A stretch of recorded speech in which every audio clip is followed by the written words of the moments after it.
Aarthi scans and labs blood test up to 50% off. கரெக்டான report, கம்மியான rate.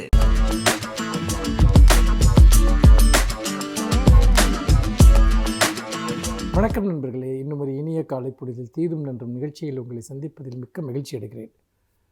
பொதுவாக நாம் சமூக வலைத்தளங்கள் எவ்வாறு ஒரு சிறிய பிரச்சனைகளை பூதாகரப்படுத்துகின்றன, அவை விழிப்புணர்ச்சியை ஏற்படுத்துவதற்கு பதிலாக ஒரு பிரச்சனையை பற்றி அவை தவறான திசை திருப்பல்களை உருவாக்குகின்றன என்பதை பற்றி நேற்றைய தினம் நான் பேசினேன்.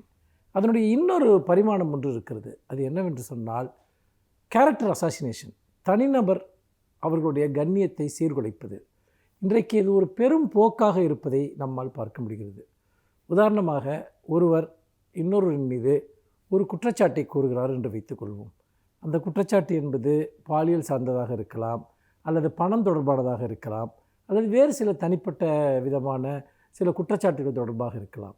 ஆனால் இந்த குற்றச்சாட்டினுடைய நம்பகத்தன்மை அல்லது உண்மை என்ன சூழ்நிலையில் இந்த குற்றச்சாட்டு முன்வைக்கப்படுகிறது, குற்றச்சாட்டை முன்வைப்பவருக்கும் குற்றச்சாட்டு யார் மீது முன்வைக்கப்படுகிறதோ அவர்கள் இருவருக்கிடையில் உண்மையில் என்ன ஒரு சம்பந்தம் இருக்கிறது, இதையெல்லாம் பற்றி எந்த விதமான ஒரு ஒரு அறிதலும் இல்லாமல் நமக்கு ஒரு செய்தி முகநூலில் எழுதப்படுகிறது என்று சொன்னால் அதை உடனடியாக உண்மை என்று எடுத்துக்கொண்டு ஆளாளுக்கு அதில் எதிர்வினையாற்றுகிறார்கள்.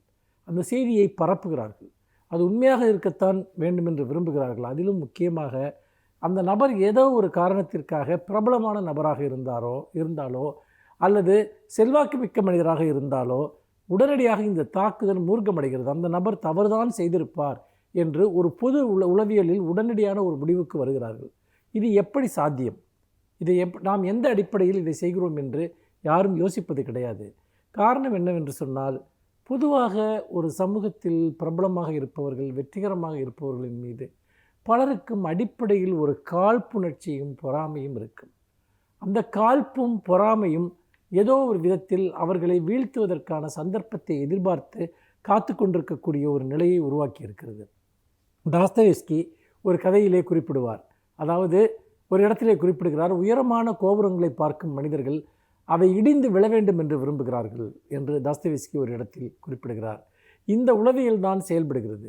அதாவது நீங்கள் ஒரு மனிதனை அவதூறு செய்துவிட்டால், கேரக்டர் அசாசினேஷன் செய்துவிட்டால், தான் ஏதோ வெற்றி பெற்று விட்டது போன்றும் தான் ஒரு புனிதன் போன்றும் சிலருக்கு ஒரு உணர்வு ஏற்படுகிறது. ஆனால் உண்மையிலேயே இது ஒரு மிகப்பெரிய அளவிற்கு ஒரு சமூக நோயாக இது மாறியிருப்பதை நாம் பார்க்கிறோம்.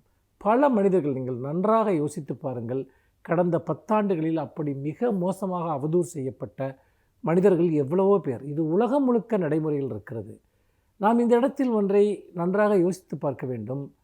சான்றுகள் இல்லாமல், ஆதாரங்கள் இல்லாமல், போதுமான புரிதல்கள் இல்லாமல், தனிப்பட்ட காரணங்களுக்காகவோ அல்லது தனிப்பட்ட சூழலிலோ ஒருவர் இன்னொருவர் மீது முன்வைக்கக்கூடிய குற்றச்சாட்டுகள், அந்த குற்றச்சாட்டுகளுக்கு நாமும் ஒரு துணையாக நிற்பது என்பது உண்மையில் கூட்டத்தில் சேர்ந்து கொண்டு கல்லெறிகிற ஒரு மனோபாவம் என்பதை தவிர அதில் வேறு ஒன்றுமே இல்லை. இந்த கல்லெறிகிற மனோபாவத்திலிருந்து தான் அத்தனை துயரங்களும் ஆரம்பமாகின்றன, அத்தனை அவலங்களும் ஆரம்பமாகின்றன.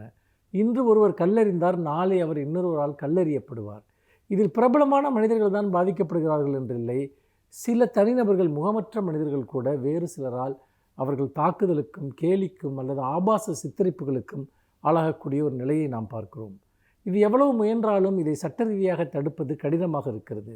இந்த சூழ்நிலையில் இதுபோன்ற விஷயங்களில் எதிர்வினையாற்றுவதோ அவற்றை பகிர்ந்து கொள்வதோ நாமும் இந்த அறமற்ற செயலுக்கு துணை போகிறோம் என்பதுதான் உண்மை.